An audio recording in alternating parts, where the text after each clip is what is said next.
வரைக்கும் குடல் பண்ணதில்லை. இப்போ முதல் முறையாக தாத்தா நாட்டுக்கோழி குடல் குழம்பு செய்ய போகிறாங்க. இதுக்கு தேவையான பொருள் இங்கே வந்து பாரு என்னென்னா, குடல் க்ளீன் பண்ணி எடுத்து வச்சுக்கிட்டாச்சு.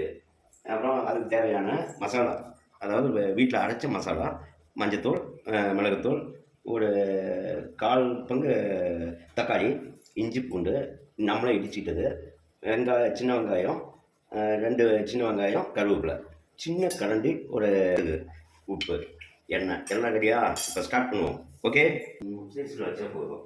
இப்போ எண்ணெய் சூடாயிடுச்சு. இப்போ கடுகு போட்டுக்கலாம், கருவேப்பிலை போட்டுக்கலாம், அதான் 2 சின்ன வெங்காயம். இப்போ இஞ்சி பூண்டு பேஸ்ட் போடலாம். இஞ்சி பூண்டு சமையல் பக்கமே வந்ததில்லை. சமையல் இன்னைக்கு தான் முறையா சன் டிவியில் சொல்லுவாங்கல்ல முதன் முறையாக அப்படின்ட்டு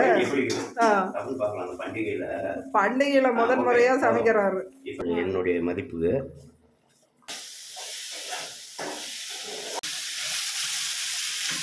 என்னைக்காவது ஒரு நாளாவது சமையல் கட்ட பக்கம் வந்திருக்கிறீங்களா?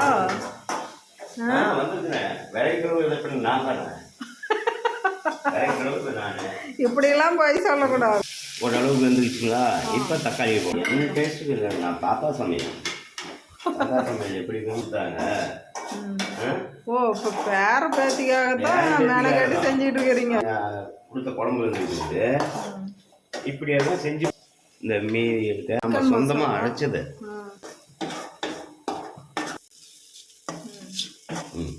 இப்போ தண்ணி ஊற்றணும், விடணும். அவ்வளோ வச்சு பாதியாக சுண்டிச்சா ட்ரை ஆகும்.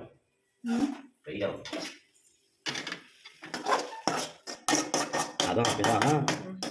களி செஞ்சு இந்த மாதிரி இருந்தால் நாட்டுக்கோழி குடல் வறுவல் இந்த நேரம் ஃபுல்லான்னு செஞ்சது.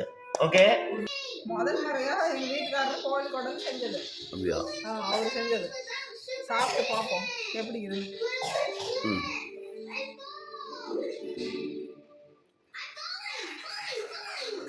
எப்படி இருக்கு? சூப்பராக தான் இந்த உப்பு காரம் சரியா போச்சா? ஓகே, கரெக்டாக இருக்குது.